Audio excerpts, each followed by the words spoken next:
Hello friends, कैसे हैं आप। मेरे चैनल में आपका फिर एक बार स्वागत है। आज हम बात करेंगे MSME के बारे में जानेंगे। देखिए, मुझे कई व्यूअर्स ने रिक्वेस्ट किया कि MSME के ऊपर मैं एक वीडियो बनाऊं, तो मैं आज आपके लिए लेके आया हूं एक ग्राउंड लेवल का जानकारी जो कि आपको डिटेल्स में बताएगा MSME के बारे में, जो हर किसी वीडियो में आपको देखने को नहीं मिलेगा। चलिए स्टार्ट करते हैं। सबसे पहले समझ लेते हैं MSME के बारे में। देखिए, micro small and medium enterprise मतलब जो सूक्ष्म लघु और जो मंझोले स्तर के जो उद्योग हैं वो इस कैटेगरी में कैटेगराइज होते हैं। बट सबसे पहले आपके मन में एक सवाल उठेगा कि हम कैसे जानेंगे। देखिए, जैसे मैंने एक बिजनेस स्टार्ट किया है, मैंने कोई एक छोटा सा उद्योग लगाया है, मैन्युफैक्चरिंग यूनिट लगाई है, या फिर मैं एक सर्विस रेंडर कर रहा हूँ, तो मुझे कैसे पता लगेगा कि मेरा जो यूनिट है, प्लांट है, वो इस MSME में कैटेगराइज होता है। तो देखिए, इसी के चलते 2006 में एक एक्ट लागू किया गया था MSME के डेवलपमेंट के लिए, उसे एक अच्छे स्तर के लिए बढ़ाने के लिए। तो जैसे इसका साइज धीरे धीरे बढ़ता गया, इसमें अमेंडमेंट होते चले गए। तो देखिए, पहले जहाँ पर एक टिकट साइज जो 25 लाख से स्टार्ट हो गए, जो इन्वेस्टमेंट और टर्नओवर के ऊपर बेस्ड था, वो आज 250 करोड़ मतलब 250 करोड़ तक जा चुका है। MSME देखिए, जिसे रीढ़ की हड्डी बोला जाता है इंडियन इकोनॉमी का। यदि हम इसके कंट्रीब्यूशन की बात करें तो टोटल GDP का 30% खुद अकेले MSME के सेक्टर ने इसका योगदान दिया है, इसके अंदर बड़ा अहम भूमिका निभाई है। यदि मैं बात करूं एक्सपोर्ट की, तो 40 से 50% इसका खुद अकेले MSME प्रोडक्ट्स का जो इंडस्ट्रियल का जो गुड्स हैं वो एक्सपोर्ट होते हैं। यदि मैं बात करूं रोजगार की, एम्प्लॉयमेंट जनरेट की, तो आप हैरान रह जाएंगे इस रेशो को जान के। 10 करोड़ से ज़्यादा ये रोजगार के अवसर इसने पैदा किए हैं। तो देखिए, इसको जानना बड़ा अहम हो जाता है। देखिए, अभी जो कैबिनेट में अनाउंसमेंट हुआ था, अभी पैकेज को लेके 20 लाख करोड़ का जो पैकेज अनाउंसमेंट के लिए, जो इस इकोनॉमी के पहियों को जोड़ देगा आगे रफ्तार पकड़ने के लिए, तो उसके अंदर जो MSME के लिए था वो 3 lakh crore collateral free loans के लिए अनाउंसमेंट किया गया है। 50,000 करोड़ इक्विटी इन्फ्यूजन के लिए है और 20 करोड़ सबोर्डिनेट फंड्स के लिए है। तो ये टोटल मिला के ये तो आपको मतलब समझ में आ गया होगा कि ये सब तो ऑलरेडी आपको बताया जा चुका है, न्यूज़ में भी आ चुका है। बट यहाँ तक पहुँचने के लिए पहले आपको समझना पड़ेगा कि MSME है क्या।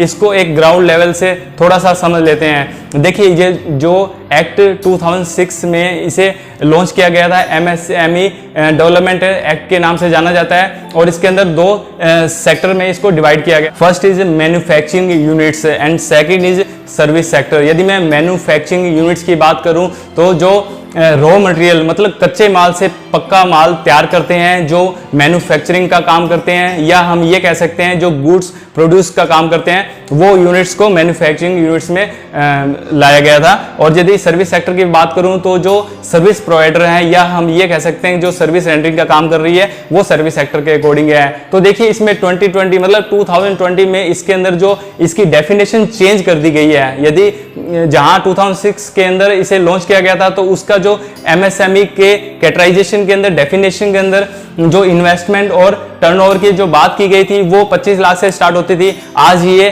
250 करोड़ तक पहुंच चुकी है। तो एक टेबल के जरिए इसको भी समझ लेते हैं कि जैसे आपके एक रेज होगा एक क्वेश्चन आपके मन में, क्या कि मैंने एक प्लांट लगाया, मैंने कुछ भी एक यूनिट स्टार्ट करी, तो मेरा जो ये यूनिट है, प्लांट है, वो कैसे कैटेगराइज होगा MSME में, मुझे कैसे मालूम होगा। तो उसी के लिए एक बेस तैयार किया गया है, जिससे आप जो आपका इन्वेस्टमेंट है और आपका जो टर्नओवर है सालाना, उससे आपको पता लगेगा कि वो MSME में काउंट होता है या नहीं होता।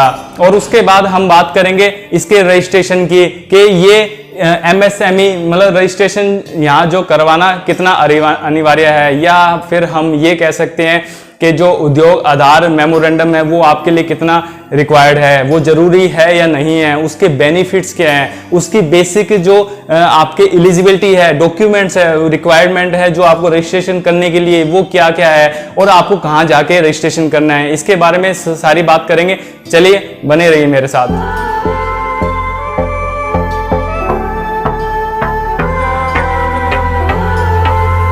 देखिए, आत्मनिर्भर भारत की इस पहल के अंदर हम MSME को नज़दीक से जान लेते हैं।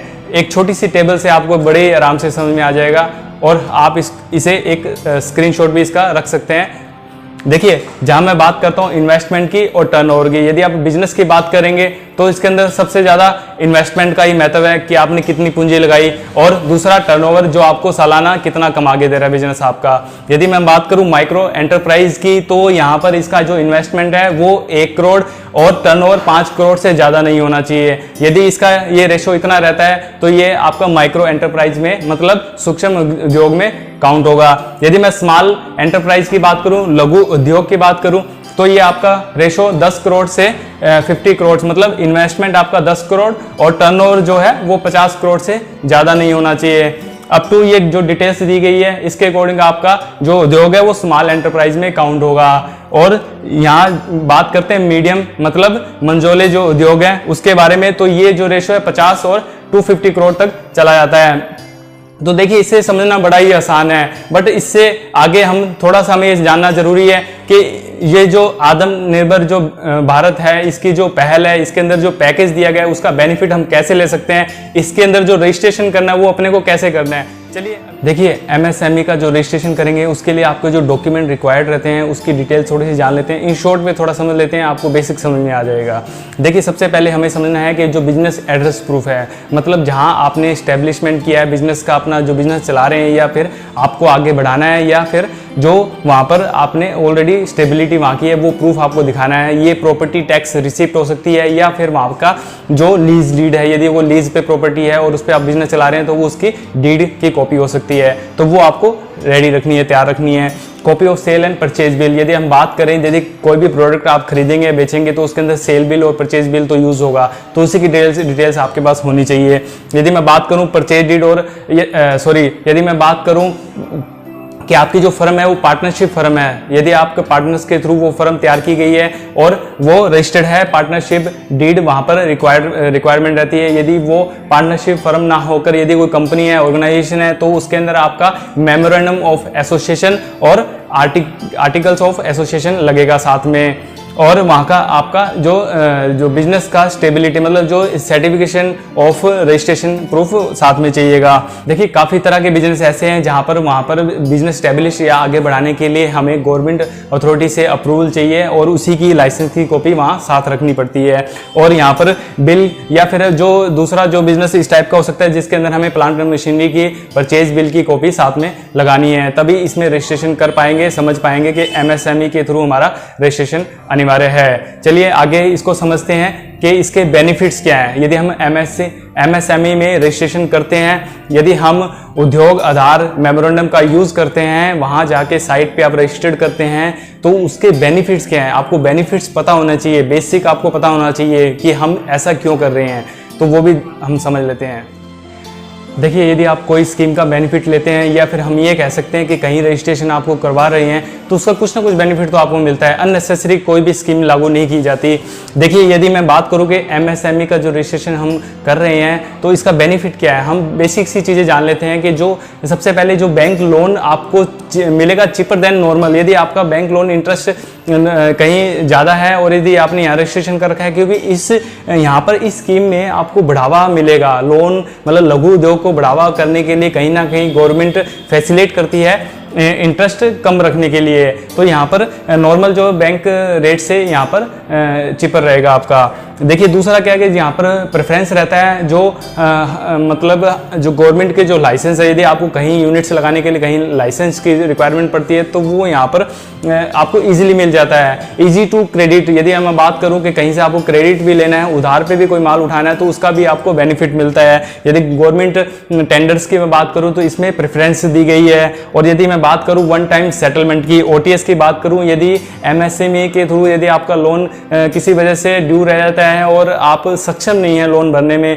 या कोई ना कहीं किसी तरीके से प्रॉब्लम आती है, तो ओटीएस सेटलमेंट है वो बड़े इजी तरीके से सेटलमेंट हो जाता है और आपका लोन भी क्लोज हो जाता है। तो चलिए इसके आगे थोड़ा सा हम ये भी समझ लेते हैं कि हमें जो रजिस्ट्रेशन करना है वो आधार जो उद्योग जो रजिस्ट्रेशन है वो वेबसाइट कौन सी है, कहाँ पर जाके हमें रजिस्ट्रेशन करना है।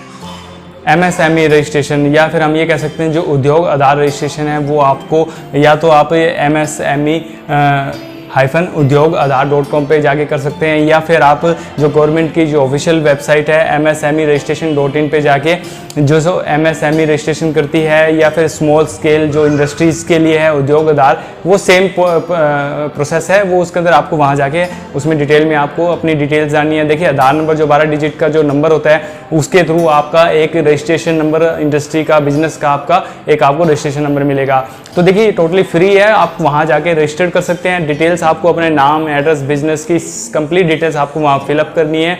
वो डिटेल्स आपको कैसे करनी है, देखिए अभी वो आपको मैं लैपटॉप में अपने डिटेल्स आपको करके बताऊंगा। ऑफिशियल साइट पे जाके वो आपको फिल कैसे करनी है, तो मैं वो आपको नेक्स्ट वीडियो में मैं पूरी कंप्लीट डिटेल्स आपको देने वाला हूँ कि वो आपको कैसे करनी है। आज के लिए इतना ही, थैंक यू सो मच। फिर भी आपको लगता है कि MSME के बारे में कोई टॉपिक मुझसे छूट गया है और आप उसके बारे में जानने के इच्छुक हैं, तो आप मुझे कमेंट्स कर सकते हैं। मैं उसका रिप्लाई करने की कोशिश करूंगा, या फिर नेक्स्ट वीडियो में उसे कवर करने की कोशिश करूंगा। जय हिंद।